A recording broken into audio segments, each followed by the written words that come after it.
کراچی ضلع کے ماڑی سے پولیس کی منشیات فروشوں کے خلاف بڑی کارروائی۔ مزید جانتے ہیں علی زمان اوان کی اہم رپورٹ میں۔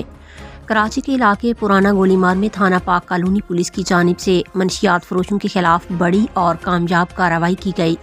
ایس ایس پی کے ماڑی امجد احمد شیخ کی ہدایات پر کیے گئے سرچ آپریشن کے دوران پولیس نے منشیات کے متعدد اڈوں کو نشانہ بنایا۔ کارروائی کے دوران منشیات فروشوں نے پولیس پر شدید فائرنگ کی، تاہم پاک کالونی پولیس کے بہادر جوانوں اور ایس ایچ او نے انتہائی پیشہ ورانہ مہارت کا مظاہرہ کرتے ہوئے بھرپور جوابی فائرنگ کی۔ پولیس کی مؤثر کارروائی کے نتیجے میں 2 زخمیوں سمیت 8 منشیات فروش گرفتار کر لیے گئے۔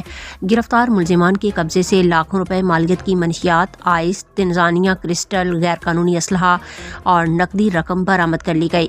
پولیس کے مطابق گرفتار ملزمان میں زخمی اشرف، غلام نبی، ذیشان، دانش، نور، سلمان، شیراز رسول اور شیراز اعجاز شامل ہیں، جبکہ تمام ملزمان کا سابقہ مجرمانہ ریکارڈ بھی موجود ہے اور ان پر منشیات، غیر قانونی اسلحے کے 25 سے زائد مقدمات درج ہیں۔